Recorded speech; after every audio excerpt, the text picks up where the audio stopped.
Congressman, when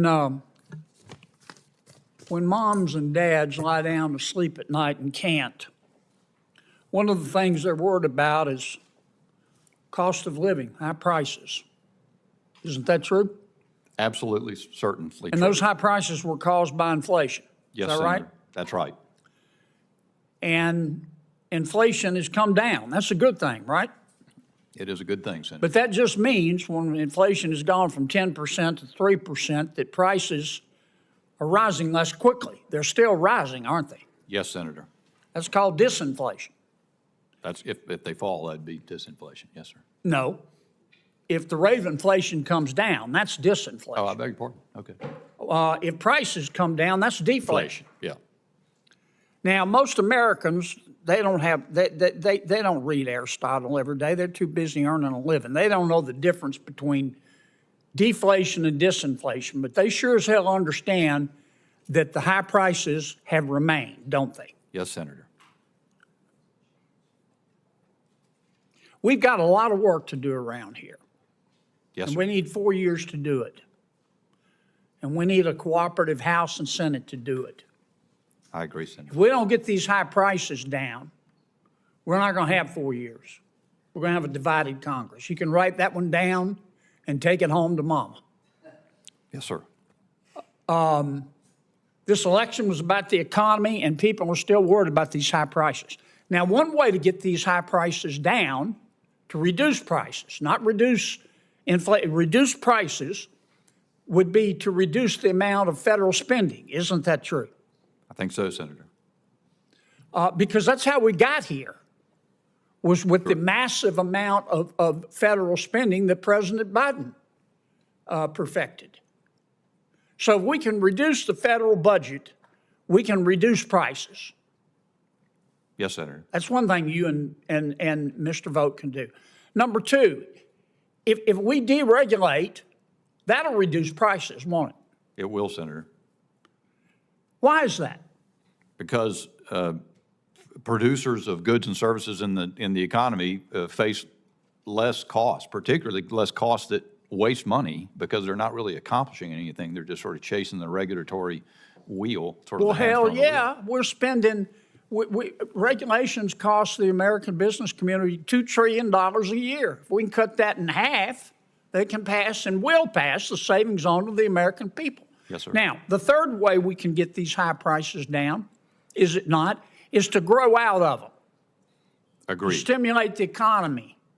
Certainly, the president intends to do that, Senator. To raise That's right. wages. Yes. Real wage gains. So this idea that we have to go into a recession in order to have deflation is not really true, is it?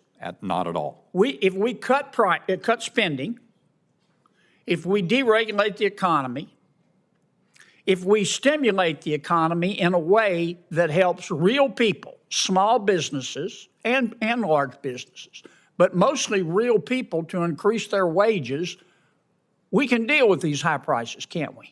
That's exactly right. Well, that's what I hope you gentlemen will do. Well, we'll need help from Congress. And focus.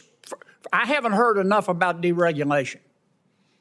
I mean, I know these other issues that we're talking about are important, but that's the surest way. I can assure you, Senator, in the short term, while we're working on a reconciliation bill, the surest way is to deregulate and reduce the spending. I can assure you that that is a focus that Director Vogt is focused on like a laser, and the efforts getting ready to get underway. Yeah. Now, another question, quickly. Do you think we ought to be sending government checks to dead people? No, Senator, I think that's poor management. During the pandemic, we sent out $1.4 billion of checks to dead people, didn't we?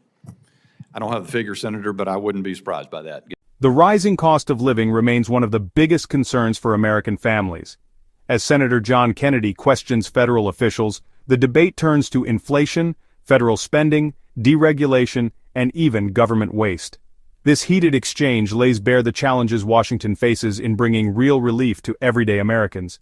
Senator Kennedy begins by pressing on the issue of high prices. While inflation has slowed from 10% to 3%, he points out that this does not mean prices have dropped. only that they are rising more slowly. He highlights how ordinary Americans don't care about economic jargon like disinflation or deflation.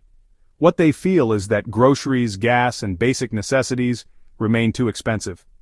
The senator argues that one of the fastest ways to reduce high prices is to cut federal spending.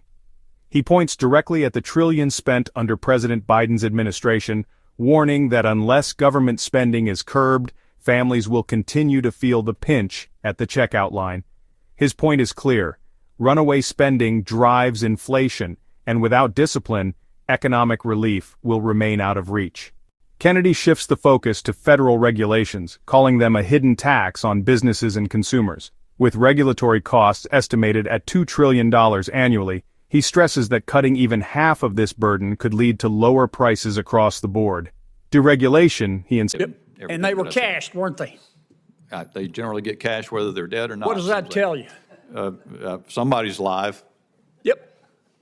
Now, Senator Carper and I passed a bill. It took us 2 years. To try to stop that, when you die, the state sends your name to the Social Security Administration. Your name goes on what's called the Death Master File. Yes, sir. I went to Social Security and I said, can I see the list? They said, sure. I said, who do you share this with? They said, nobody. We can't. We don't have statutory authority. So you don't share it with the do not pay folks at Treasury? They said, nope. It's against the law. Well, rather than argue with them, Senator Carper and I passed a bill. But believe it or not, to say Social Security, share the dead people list with the rest of government, for God's sakes. Put down the bone and share it with them. And believe it or not, we had opposition. So we had to agree to a 3-year trial period.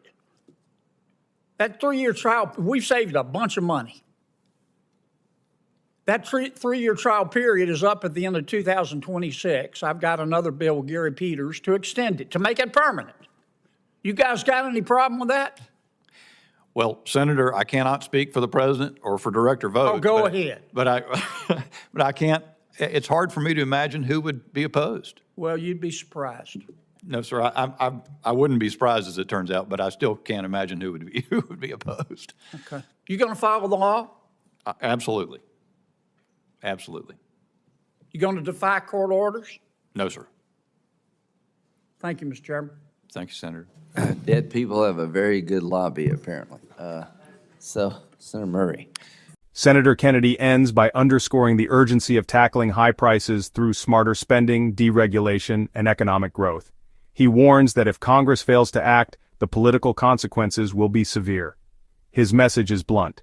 Families can't wait, and Washington must deliver real solutions, not just rhetoric. If you enjoyed this breakdown, don't forget to like, comment, and hit the subscriber button for more political showdown. Thanks for watching. See you in the next